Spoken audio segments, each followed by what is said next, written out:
বর্তমানে কোরিয়ানরা ট্রেন্ডে রয়েছে তাদের স্ট্রিক্ট বিউটি স্ট্যান্ডার্ডের কারণে। আমরা সবাই জানি তারা তাদের লুক নিয়ে কতটা সিরিয়াস। কোনো মোটা ও সুন্দর মানুষের দাম নেই কোরিয়াতে। আমরা এর উদাহরণ Gangnam beauty, true beauty, shadow বিউটিতে দেখেছি। আজ আমরা লুকিজমেও এরই দৃষ্টান্ত দেখতে চলেছি। এই স্টোরি লাইন নিয়ে বলার কিছু নেই, এক কথায় অসাধারণ। যদি আমি ঠিকঠাক এক্সপ্লেন করতে পারি তবে আপনাদের এই নেটফ্লিক্স ড্রামাটি ভালো লাগতে বাধ্য। চলেন ড্রামা সাগরে ডুব দেওয়া যাক। গল্পের শুরুতেই গল্পের মেইন ক্যারেক্টার পার্ক হিয়ং-সাককে দেখানো হয়, যে কিনা তেসং নামের এক ছেলের কাছে বুলির শিকার হচ্ছিল। তেসং পার্ক হিয়ং-সাকের কাছে অনেক টাকা চায়, যা সে দিতে পারে না।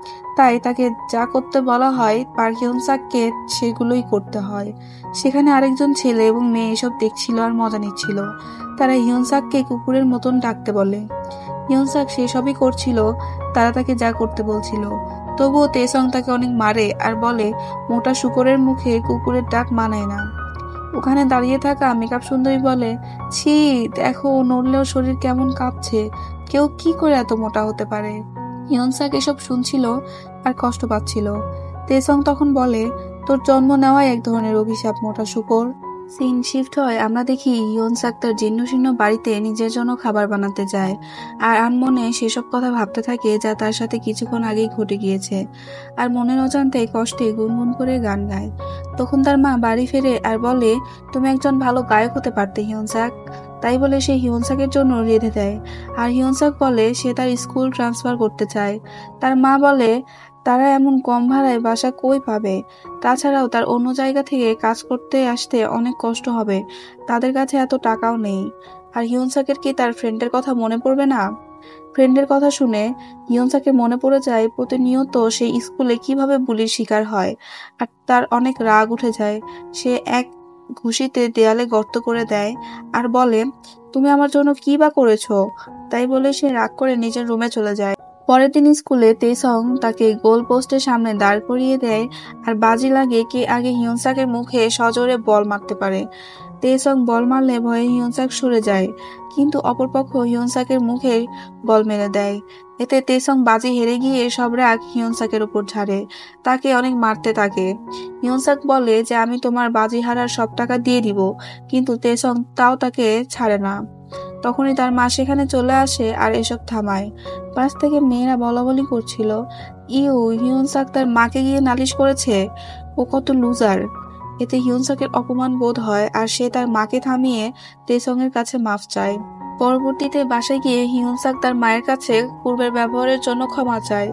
হিয়ং-সাকের মা বলে সে আজ স্কুলে গিয়েছিল ট্রান্সফারের ব্যাপারে কথা বলতে। সমস্যা নেই, সে প্রতি মাসে তাকে কিছু টাকা পাঠাতে পারবে, বেশি পাঠাতে পারবে না। হিয়ং-সাক তার নতুন বাড়িতে উঠে যায়, যেটা একটা বস্তির মতন জায়গা, কিন্তু সে নতুন উদ্যম অনুভব করে। সে ভাবে সে এখান থেকেই তার জীবন নতুন ভাবে শুরু করবে। সে বাইরে ঘুরতে বেরোলে একটা মেয়ের সাথে তার হঠাৎ ধাক্কা লেগে যায়। সে কি মাফ চাইবে, মেয়েটি উল্টো তার কাছে মাফ চায়। মেয়েটির নাম ছিল মিজিন। তো হিয়ং-সাকের ভালো লাগে, সে হাসি দেয়। তখন সেখানে জিন সিয়ং চলে আসে আর ভাবে এই মোটা ছেলেটি হয়তো তার ক্রাশকে বিরক্ত করছে।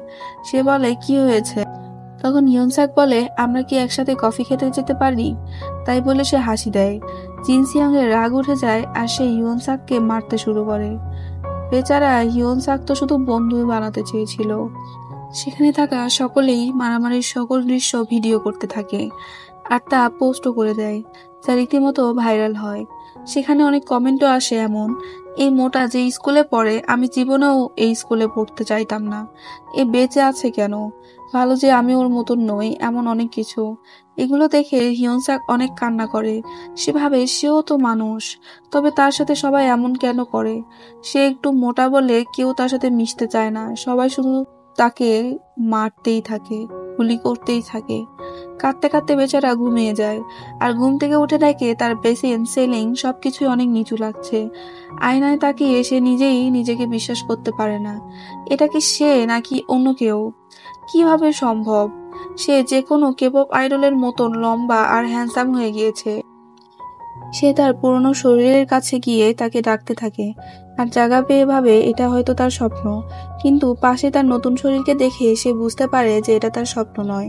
আর হসপিটালে কল দেওয়ার জন্য ফোন নিয়ে সে দেখতে পায় গতকালকের ভাইরাল হওয়া ভিডিওর কমেন্টগুলো। আর সে সিদ্ধান্ত নেয় সে তার নতুন শরীর ব্যবহার করেই তার এই জীবনের পরিবর্তন আনবে। পরদিন সকালে জিয়ং হাই স্কুল দেখানো হয়, যেখানে হিয়নসাক ট্রান্সফার নিয়ে এসেছে। স্কুলের আইকন সব মেয়ের ক্রাশ কিম সিওলবিয়ম সেখানে আসে, যাকে দেখে সব মেয়েরা হা হয়ে যায়। কিন্তু যতক্ষণ না আমাদের নায়ক হিয়নসাকের এন্ট্রি হয়, স্বয়ং সিওলবিয়মও হা করে তাকে দেখতে থাকে। এটা দেখে পুরো স্কুলের সবাই হিয়নসাককে দেখতে থাকে আর ভাবে এ কোন সেলিব্রিটি আসলো। সে যখন ক্লাসে ঢোকে পুরো ক্লাস হা হয়ে যায় নতুন স্টুডেন্টকে দেখে। মেয়েদের মনে লাড্ডু ফুটতে থাকে। সেই মুহূর্তে সবার ক্রাশ বনে যায় আমাদের নায়ক হিয়নসাক। টিচার হিয়নসাককে পিছনের ফাঁকা সিটে গিয়ে বসতে বলে। তখন তার পূর্বের জীবনের কথা মনে পড়ে যায়। কেউ তার সাথে কথা বলতে চাইতো না, তাই সে চুপ করে থাকে। তার পাশে বসে থাকা জিন সিয়ং তাকে হাই বললে হিয়নসাক তাকে চিনে ফেলে। এই তো সেই ছেলে যে গতকাল তাকে মেরেছিল। মিজিন মেয়েটাও এখানেই পড়ে। তখন হানিয়ল নামের এক মেয়ে এসে হিয়নসাকের সাথে ফ্লার্ট করতে শুরু করে, যেটা দেখে জিন সিয়ং বিরক্ত হয়ে যায়।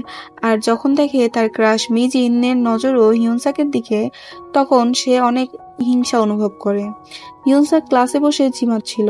সে গতকাল নিজের নতুন শরীর কন্ট্রোল করার জন্য ভালোই ট্রেনিং করেছে, যার জন্য সে ক্লান্ত হয়ে ঘুমিয়ে পড়েছে আর তার পুরনো শরীরে জায়গা পেয়ে গিয়েছে। কিন্তু সে তো এখন ক্লাসে, তার তো নতুন শরীরে থাকার কথা। তাই সে এই শরীরে ঘুমানোর চেষ্টা করে, কিন্তু পারে না। তখনই তার নতুন শরীরে সে জায়গা পায়। হানিয়ল তাকে জাগিয়েছে, তাই সে তাকে ধন্যবাদ জানায়। পরের সিনে সে পার্ট টাইম জব করতে কনভেনিয়েন্স স্টোরে যায়। এই সবগুলো দিনরাত 24 ঘন্টায় খোলা থাকে, তাই নাইট শিফট করার জন্য সে অ্যাপ্লাই করে। দোকানদার তার সৌন্দর্যে মুগ্ধ হয়ে তৎক্ষণাৎ তাকে সেই জব দিয়ে দেয় আর ভালো বেতন দিতে চায়। কিন্তু যেহেতু সে তার এই শরীর নিয়ে সারাদিন জাগে, তাই রাতটা তাকে তার পুরনো শরীরেই থাকতে হবে। হিয়নসাক দোকানদারকে বলে, আমি নয় বরং আমার ফ্রেন্ডের এই চাকরি দরকার। পরে মোটা হিয়নসাককে দেখে দোকানের মালিকের ব্যবহার চেঞ্জ হয়ে যায়। সে তাকে না চাইতেও চাকরিতে রেখে দেয়। কিছুক্ষণ পর তারই ক্লাসের কিছু ছেলে এসে সিগারেট চায়। হিয়নসাক তাদের আইডি দেখতে চাইলে তা সঠিক দেখাতে পারে না তারা। তখন জিন সিয়ং সেখানে আসে আর হিয়নসাককে দেখে তার মনে পড়ে যায় এই তো সেই ছেলে যে তার মিজিনকে ধাক্কা দিয়েছিল।